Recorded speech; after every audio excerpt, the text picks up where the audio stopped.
Good morning, guys, and what's up? So, in this episode, we'll be discussing an important topic related to Beirut ammonium nitrate explosion, which is at Lebanon.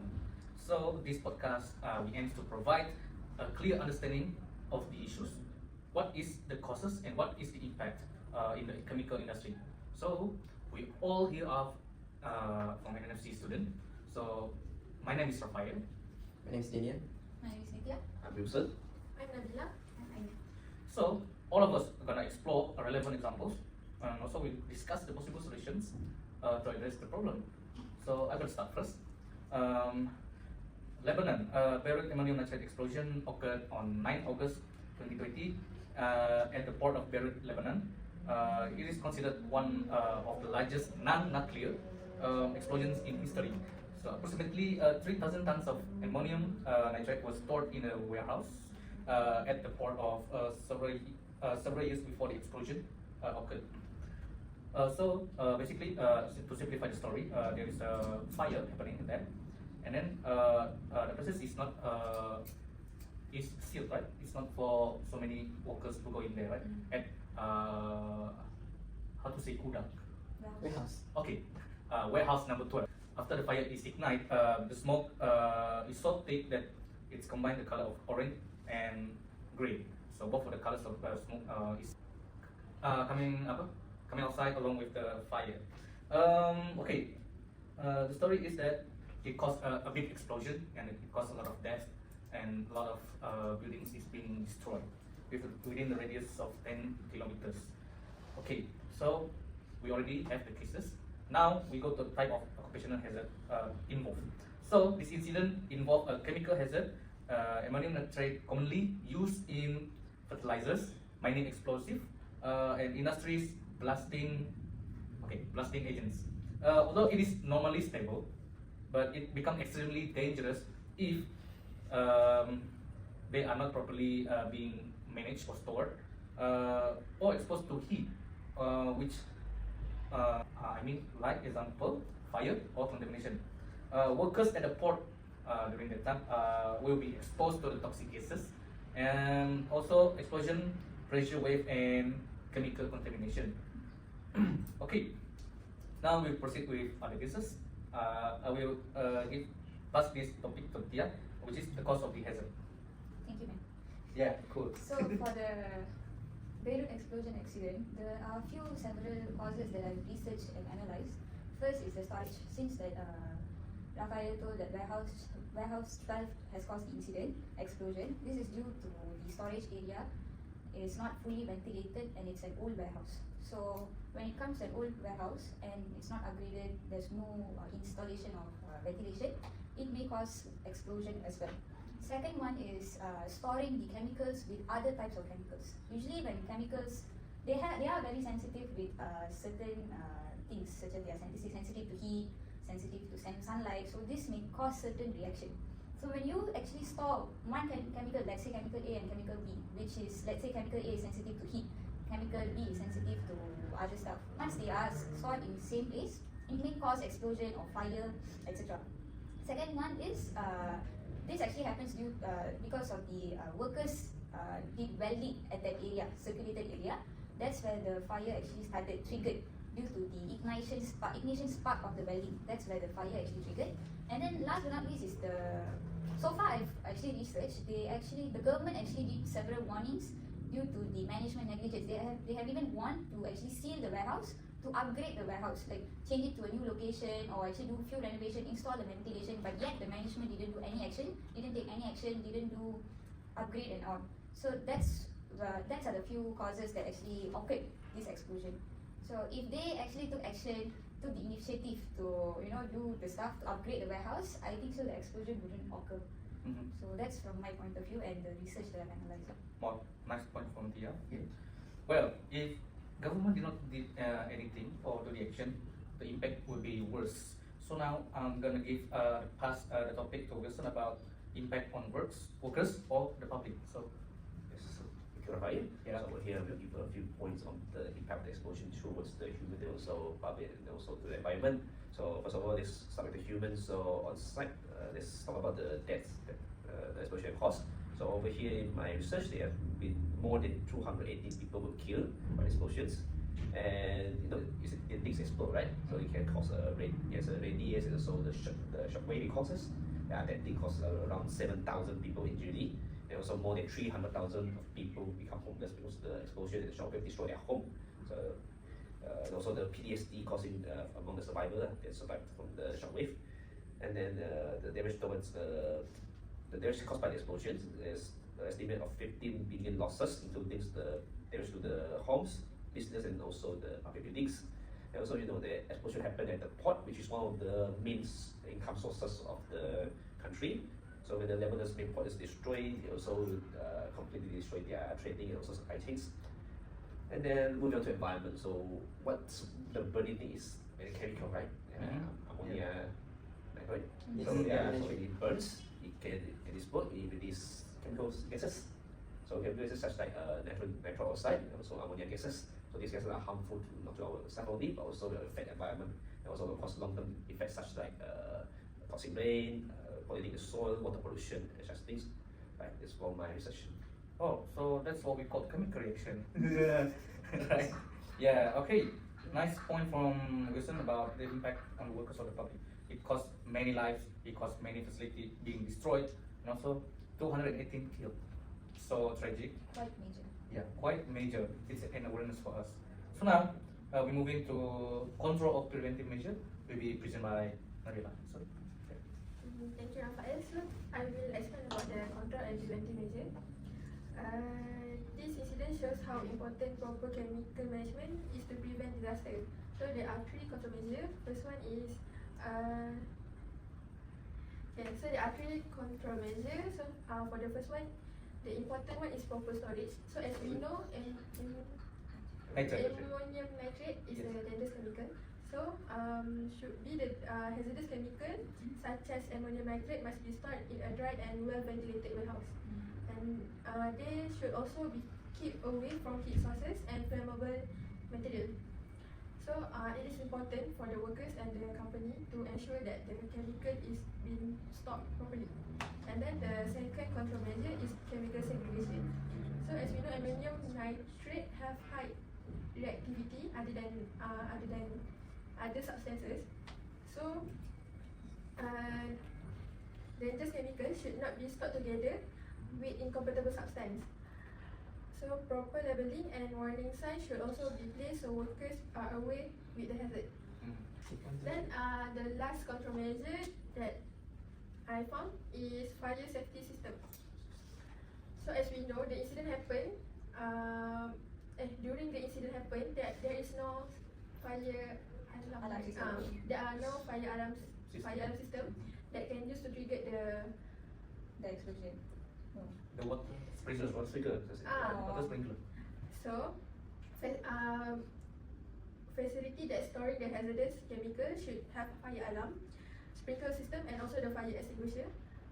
Because this system help to detect and control fire before they become control the fire before it become uncontrollable. Yes. And then for the preventive measure are usually be used to prevent the incident before it's happened. So 3 preventive measures that I have found is strict regulation and enforcement, and then proper hazardous material management, and also emergency preparedness. For the regulation, government should be enforce law and regulation that strictly talk about the hazardous substances. And then the proper hazardous material management, the company should ensure that the workers have a knowledge on dispose or relocate dangerous chemical if not used and have long period. Okay, so that's all for my point. Okay, thank you, Nabila, for your point. As we know, if a company want to store the chemical properties, surely they need to know what they need to do.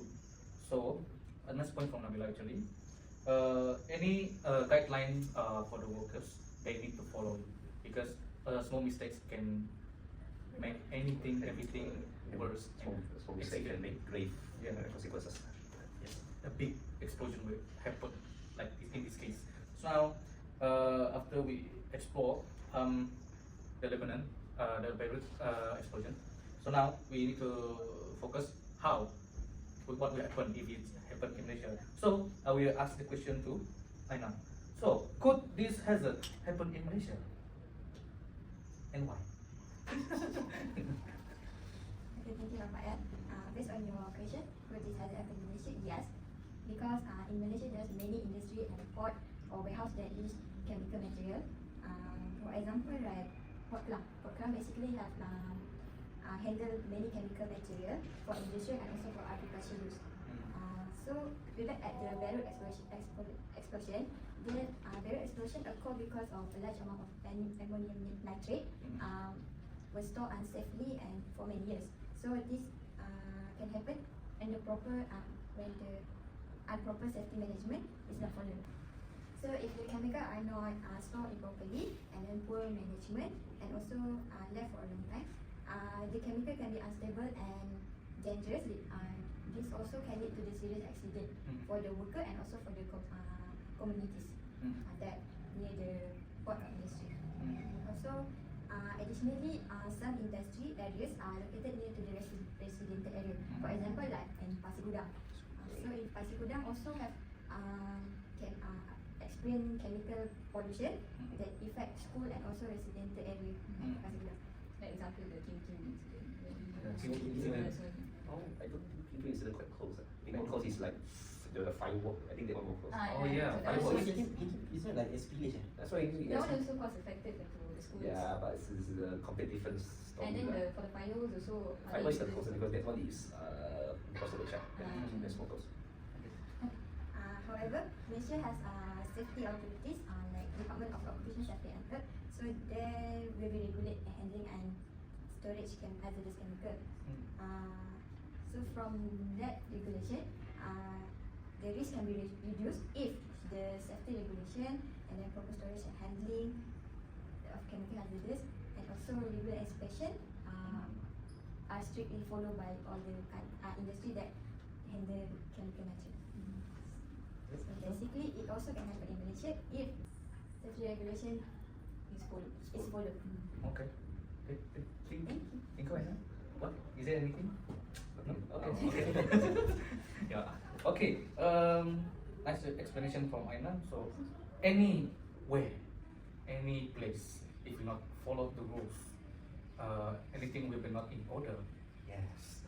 That's my quote for today. So, after listening to everybody their own explanation, now our final before we closing, what lesson that we learn or preventive measures can be applied locally? I mean locally in Malaysia. So now I will ask this question towards Daniel. Right, Let's so, go. Let's go, like gentlemen. right, thank you, Rafael. So basically for my part, I just only got 3 of it. So which is the first one, we're talking about the chemical storage and rules. Second one is strike dangerous materials, and for the last one is about the public awareness. And basically for the first one, we talk about the strict chemical storage rules. So basically in Malaysia, of course, we have our own regulation, our own law of firm that they regulate something about chemical storage, chemical management, and how you manage your chemical to avoid what? To avoid pollution. Yeah. Like the same thing like we talk about the Sungai Kim Kim. Yeah. For Sungai Kim Kim River, yeah. That one also about they never follow the regulation. And then for the second one is around about the regular inspection. So basically in Beirut cases, what happened there? Because of a big amount, huge amount of ammonium nitrate. 3,000 tons. You can imagine 3,000 tons. 3,000 in there in a very what we say old warehouse. Very old warehouse. And no one will expecting that warehouse got a very dangerous materials, which is the ammonium nitrate. So the regular inspection is very crucial. It's very crucial. So that for any maintenance for every warehouse, they will be more aware towards the material that got inside. So basically for the Beirut cases, what caused the explosion, which is they got the activities for welding. They do some maintenance for welding on the warehouse door, and then since they never know what's the material inside, so they cause the spark, they cause the explosion. So that's why every workers, every inspectors, every those who handle the warehouse need to know what is actually inside the warehouse. So that's the important part. So next, we go to the second point, which is attract dangerous material. So keep a precise inventory of all hazardous material. So it's basically inside the warehouse, they need to have precise inventory, like they separate which part they need to put the dangerous goods, which part they can put less dangerous goods. So by then they can reduce and minimize the risk of the explosion or any spillage and everything. And then every maintenance workers or every storage the supervisor also need to acknowledge for those who are going to do maintenance inside, so that everyone know what's actually the material, which is this one a good one, the dangerous good or non-dangerous goods. So and then the last one is public awareness. So public awareness, inform communities, new posts about the chemical risk. So maybe you can do some poster about the we need to spread awareness about the chemical management one.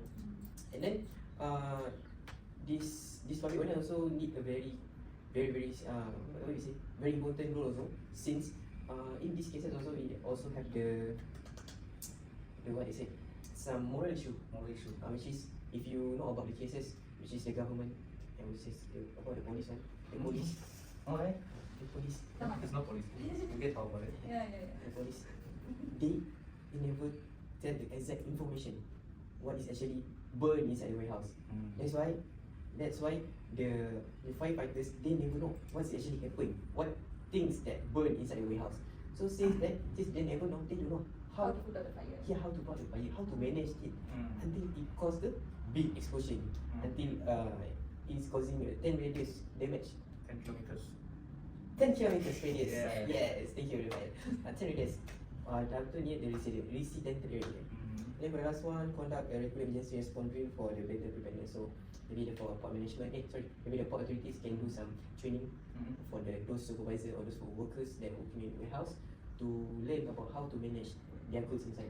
I think that's all. Okay. Thank you, Daniel, for your explanation. So it is very important for the port authorities to train their workers, because they know what are they dealing with. They know that they are handling the environment, so they must know what the dangers that being offered on their duties. So thank you for our guest for today, for the explanation. It's so nice to meet with you guys. Sure. So see you in the next episode, and remember, anywhere, any places, safety and health is your priority. So goodbye. Bye. Bye bye. See you in the next episode.